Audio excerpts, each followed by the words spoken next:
जो सिख का कत्ल हुआ है हरदीप सिंह नेजर का, खालिस्तान का जो मुतालबा है, क्या ये हासिल करने में कामयाब हो सकते हैं? ये कोई पाकिस्तान थोड़ी है या एशियन ममालिक थोड़े हैं। इंडिया ने के जवाब में जलती पर तेल छिड़का कनाडा के एक सफारतकार को मुल्क बदरी का हुक्म दे दिया है। समझते हैं कि अब भी हमें इनके साथ दोस्ती का हाथ बढ़ाना चाहिए। मजहब क्या सिखा रहा है? कुफारे मक्का के साथ सुलह हो सकती है, वो अपने आप को सही भी तो करे ना। पाकिस्तान को अब क्या करना चाहिए? पाकिस्तान को आलमी बरादरी के साथ खड़े होकर इनको एक्सपोज करने में मदद देनी चाहिए। हिंदुस्तान के गले का हड्डी बन जाएगी, कांटा बन जाएगा। अस्सलाम वालेकुम नाज़रीन, मैं हूं आपका मेज़बान ताहिर विकी और आप देख रहे हैं हमारा प्रोग्राम बेलगाम।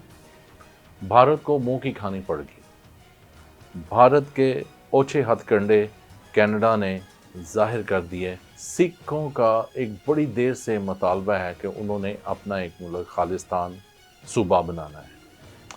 ये कुछ अरसे के लिए इनकी तहरीक ठंडी भी पड़ गई थी, लेकिन फिर एक दम से ये तहरीक तेज़ हुई और ये तहरीक आहिस्ता आहिस्ता इंडिया से होती हुई दीगर ममालिक में भी, जहाँ जहाँ पे पूरी दुनिया में सिख रहते हैं, वहाँ तक इस तहरीक ने कामयाबी हासिल की। आए इस मौजू पे हम अपने साथी शेख उस्मान से बात करते हैं। शेख साहब, आपको खुश आमदीद कहते हैं स्टूडियो में। जैसा कि आप जानते हैं कि कनाडा में जो सिख का कत्ल हुआ है हरदीप सिंह नेजर का, पूरी दुनिया में सिख ने एहतजाज किए हैं, पाकिस्तान में भी, पूरी दुनिया में। आप क्या समझते हैं कि इनकी जो तहरीक है, खालिस्तान का जो मुतालबा है, क्या ये हासिल करने में कामयाब हो सकते हैं? देखिए जी, पहली तो बात ये है कि ये आज की तहरीक नहीं है, ये 80s से स्टार्ट हुई हुई है और जी। सिख कम्युनिटी इस मामले में बहुत ज़्यादा स्ट्रगल किया। इसमें कमोबेश तकरीबन 1 लाख सिखों की जानें जा चुकी हैं खालिस्तान तहरीक के हवाले से। और जो हालिया वाक़या है, इसको देखा जाए तो ये वाक़या एक ऐसे मुल्क में पेश आया है, यानी कि कनाडा में ये वाक़या पेश आया और इन्होंने उसमें जलती पे तेल का काम ये किया है कि जिस गुरुद्वारे में रेफरेंडम हुआ था, उस रेफरेंडम वाले गुरुद्वारे के सामने इस बंदे को कत्ल किया गया, हरदीप सिंह नेजर को। तो अब ये कोई पाकिस्तान थोड़ी है या एशियन ममालिक थोड़े हैं जो इसको टॉलरेट करेंगे। वो अपनी ज़मीन के ऊपर इस तरह के किसी एक्ट को माफ़ नहीं करते। और कनाडा अकेला नहीं है इसमें, ये कुछ 4-5 मुल्कों का इनका एक अलायंस है, जिसमें आप देखें ऑस्ट्रेलिया की गवर्नमेंट ने भी, उसके वज़ीर आज़म ने, जो वो अमेरिका में मौजूद है, तो उन्होंने भी इसकी मज़म्मत की है और भरपूर मुतालबा किया है कि इसकी तहकीकात होनी चाहिए, गैर जानिबदाराना तहकीकात होनी चाहिए। और आपकी मैं करेक्शन कर दूं कि बज़ाहिर जो अब इन्होंने कनाडा ने मुतालबा किया कि इसकी तहकीकात होनी चाहिए गैर जानिबदाराना, तो इंडिया ने उसके जवाब में जलती पर तेल छिड़का। उन्होंने कनाडा के एक सफारतकार को मुल्क बदरी का हुक्म दे दिया है। शेख साहब, ये बताएं कि पाकिस्तान ने तो हमेशा दोस्ती का हाथ बढ़ाया है इंडिया के साथ। हमने तो हमेशा, पाकिस्तान की कोशिश हुई कि इनके साथ दोस्ती का हाथ बढ़ाएं, लेकिन इन्होंने हमेशा मुनाफिकत का मुजाहरा किया है। तो आप समझते हैं कि अब भी हमें इनके साथ दोस्ती का हाथ बढ़ाना चाहिए? दोस्ती का हाथ तो हमेशा ही बढ़ाना चाहिए दुश्मनों के साथ। और आप ये देखें कि हम नबी करीम सल्लल्लाहु अलैहि वसल्लम के मानने वाले हैं। पाकिस्तान इस्लाम के नाम पर आज़ाद हुआ। जो मज़हब क्या सिखा रहा है कि कुफारे मक्का के साथ सुलह हो सकती है, तो इनके साथ ये मामला नहीं है। लेकिन उनकी, वो अपने आप को सही भी तो करें ना, कि हर जगह पे टांग अड़ाना इंडिया अपना फरीज़ा समझता है। तो आप ये बताएं कि इसमें पाकिस्तान को अब क्या करना चाहिए? पाकिस्तान को आलमी बरादरी के साथ खड़े होकर इनको एक्सपोज करने में मदद देनी चाहिए। कि पाकिस्तान का तो शुरू दिन से मौक़िफ़ है कि ये इन्होंने पाकिस्तान में जो किया है, इंडियन एजेंसियों ने मुख्तलिफ हवाले से, और उनके बंदे पकड़े गए हैं। अभी जब फरवरी में अटैक किए थे, इनका पायलट जहाज़ मार गिराया पाकिस्तान ने। पाकिस्तान जंग कोई भी मुल्क अफोर्ड नहीं कर सकता। अब वो दौर चला गया, अब माशी मामलात को सही करें। कनाडा ने यह तो बताया कि हम इंसाफ पर, जाहिर बात है जी, उनके मुल्क का शहरी है, उसके सिटीज़न को उनके मुल्क में ओटावा में कत्ल कर दिया गया, तो वो स्पेयर तो नहीं करेंगे। और उसमें बरतानिया, ऑस्ट्रेलिया अमेरिका ने उनकी हमायत की है कि इसकी तहकीकात होनी चाहिए और इसमें कोई बुराई भी नहीं है, तहकीकात होनी चाहिए, दूध का दूध पानी का पानी हो। खालिस्तान की जो तहरीक है ना मज़ीद तेज़ हुई है।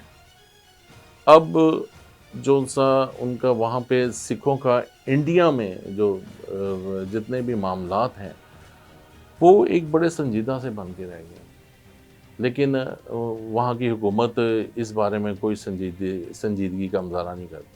कैनेडियन सिख हैं वो इतने कमज़ोर नहीं हैं। आपको शायद याद होगा, मेरा ख्याल है इससे पहले या एक दो टेनोर पहले, या जो इसका वज़ीर दिफा या खारजा था वो सिख ही था कनाडा का, और अच्छी खासी तादाद उधर मौजूद है सिखों की, और तगड़े सिख हैं बिजनेस के हवाले से और सियासत में भी बड़े सरगर्म हैं सिख कनाडा के हवाले से।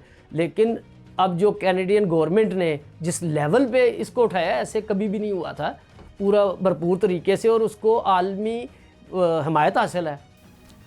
भारत पूरी दुनिया में इस मामले पे बदनामी हुई है। आप क्या समझते हैं कि पाकिस्तान में जितनी भी दहशतगर्दी हो रही है भारत का हाथ है? देखें जी, इस चीज़ को आप डायरेक्टली इनडायरेक्टली वाज़ेह शवाहिद मौजूद हैं कि अफ़गानिस्तान के अंदर किस तरीके से इन्होंने इंटरफेरेंस की है, और ये बाकायदा तौर पे मुख्तलिफ मिलिटेंट ग्रुप्स की सरपरस्ती भी करता रहा है हिंदुस्तान। उसकी खुफिया एजेंसी, उनके किसी से छुपे हुए नहीं हैं किरदार। चाइना के साथ हर जगह पे इनकी कहीं ना कहीं मामला ख़राब ही हैं। इसका मतलब कि पाकिस्तान को सिखों के साथ स्टैंड लेना चाहिए। तो भाई खाली पाकिस्तान को नहीं, पूरी दुनिया को लेना चाहिए। जो मैं चीज़ पाकिस्तान की बात कर रहा हूँ, वो तो पाकिस्तान ले रहे हैं पूरी दुनिया के। आप ये देखें जो कनाडा ने पूरा इस हवाले से काफ़ी इल्ज़ामात भी आयद करता रहा है हिंदुस्तान के खालिस्तान तहरीक को। पाकिस्तान ने प्रमोट किया। आपको याद होगा राजीव गांधी वो इस्लामाबाद आए थे तो बल्कि अपोजिशन ने एतजाज़ हसन जो हमारे सीनियर कानूनदान है वज़ीर दाखिला थे गालिबन उन दिनों में, तो उन पर इल्ज़ाम लगाया था कि सिखों की वो खालिस्तान अगर बन जाता है, मिल जाता है, क्या कश्मीर मिल सकता है? आप देखें, खालिस्तान का मुतालबा सिखों का मुतालबा है आज़ाद मुल्क का। कश्मीरियों का मामला वो डिफरेंट है क्योंकि उन्होंने पाकिस्तान से इल्हाक का एक किया था। पाकिस्तान ने तो इस हद तक है कि अगर कश्मीरी चाहते हैं तो उनका हक़ राय दे दिया जाए। वो पाकिस्तान के साथ आना चाहते हैं सो बिस्मिल्लाह, हिंदुस्तान के साथ जाना चाहते हैं हिंदुस्तान के साथ चले जाएं, या आज़ाद मुल्क चाहते हैं तो आज़ाद।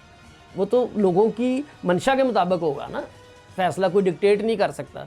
अच्छा, इसमें देखें अब पाकिस्तानी गवर्नमेंट अवाम अपना सिखों के साथ है, उनके मुतालबे की पुरजोर हमायत करते हैं। अगर हम मिसाल के तौर पे इनके मुतालबे की हमायत नहीं करते तो फिर आप कश्मीरियों के लिए किस तरह उनके हक़ की बात करेंगे?